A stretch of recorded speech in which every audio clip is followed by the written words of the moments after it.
This is Steve Zeltzer with Workweek. Workweek has been covering the accusations of sexual misconduct by the president of the Pittsburgh newspaper local, Michael Fuoco, and also his recent resignation. And joining us to talk about the expansion of this cover-up is journalist Mike Elk with Payday Report. Your story that you broke took place in the midst of a possible strike at that local. And if that strike had taken place, what would have been the results, do you think, for that local? Well, for me, I fought for this union. I was fired doing union drive at Politico. I led a successful union drive in these times. I've been involved in a lot of other efforts as a volunteer rank and file organizer. It would have been a total disaster. It would have been, management had multiple HR complaints on Fuoco, which is what I wrote in an email to Schleuss and Fatima Hussein. And I had talked to both of them prior to that I had been hearing things, and that I thought there was some need for investigation. And then, when Schleuss took over in December of 2019, I thought, okay, this is a good opportunity. This is somebody who's claiming they're union democracy activists taking over the union. But I think of that line when I think of Jon Schleuss. He beat Bernie Lesnar, a former incumbent who was very top-down. CWA is a notoriously top-down, corrupt union. I think of that line in Lions for Lambs. Meryl Streep is playing a reporter who's trying to blow the whistle on the lies about the war in Afghanistan. And she starts singing to her editor who won't run the critical story. Meet the new boss, same as the old boss. And that's Jon Schleuss. He's the new boss. He's the same as the old boss. He might be worse, in my opinion.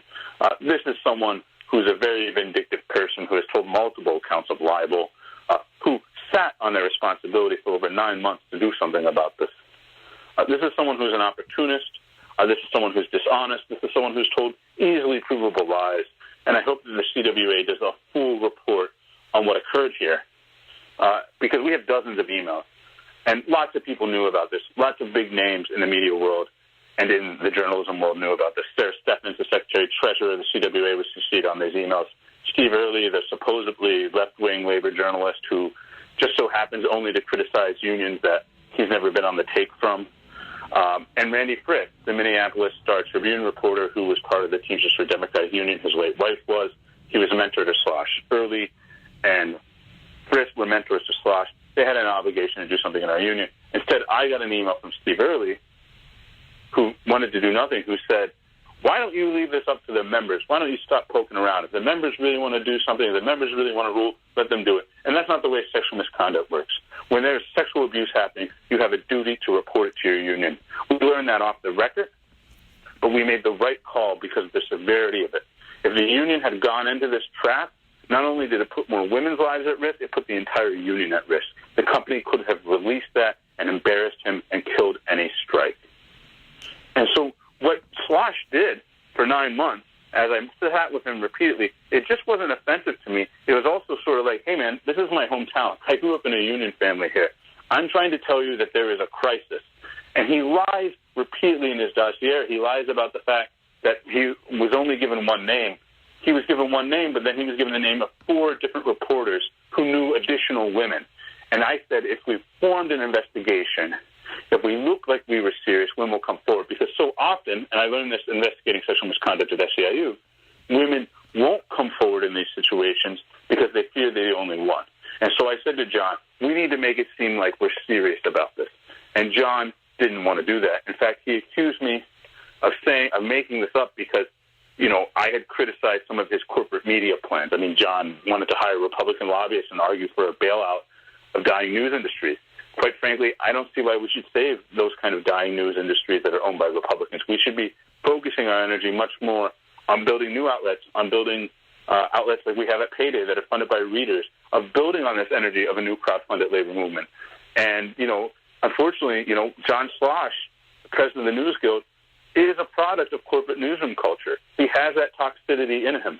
Corporate newsroom culture with all the layoffs is a constant game of musical chairs. People are always looking at who gets laid off next.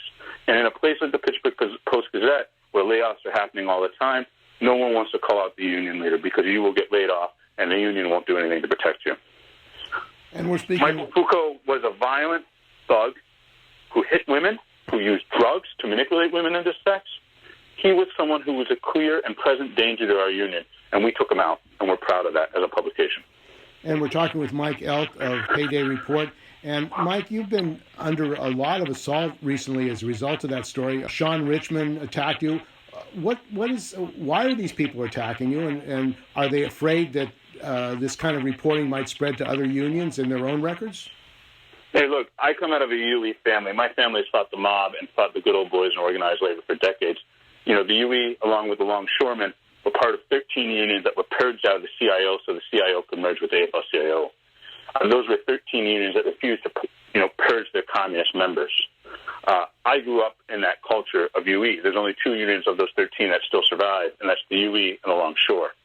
And the UE is based here in Pittsburgh, where I grew up, and I grew up in a neighborhood, Swissville, where there was a very big UE factory, and I was raised around UE people. I was raised around guys like Mel Womack, the legendary black union organizer. When Pete Seeger died, Mel Womack's photo was in the obituary at the New York Times, but he wasn't credited. He was a guy who drove the roads late at night, who met with UE men that were facing fights from other unions. And if you look at someone like Steve Early, I think Steve Early's performance on this has been absolutely pathetic. I'm incredibly disappointed in Steve Early. It's incredibly hypocritical. I doubt he'll respond publicly to any of his criticism. These people, I've seen this so many times. They're union staffers. There's people like Sean Richmond.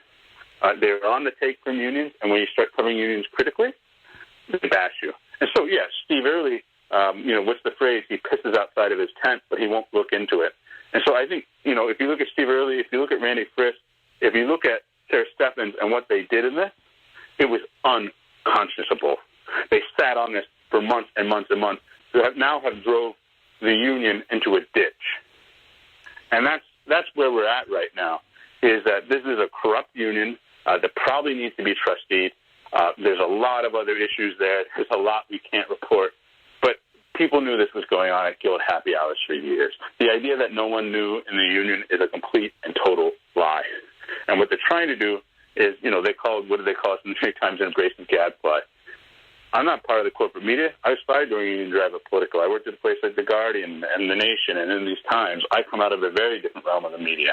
And these folks, Jon Schleuss, his behavior right now is just a reflection of the toxicity that he learned in corporate newsrooms. The CWA is a big union, over 700,000 members. Sara Steffins, Secretary-Treasurer, she actually comes from the San Francisco local Pacific Media Workers Guild. Why, as a leader, a national leader of the union, she wouldn't make sure that there was an investigation, which she could have done as Secretary-Treasurer, of what was going on in Pittsburgh? I have no idea. I've tried to reach out to her scores of times. She's been CC'd on over 24 emails that I've sent to the union about this. And not only have they not done anything, I received violent threats, mocking autism and describing how this person would prefer that I died, which is a weird, legal, creepy thing to do because, it's illegal if you say, hey, here's how I'm going to kill you. But if you just say, hey, here's the brutal ways in which I want you to die, and then mock you as an autistic, that's not quite illegal, but our lawyers are looking into that. We'll have a more statement on that earlier. But, I would tell anybody who's in the NewsGuild right now, we need a full report. We need an independent commission set up. We need to study this. We need to find out what happened.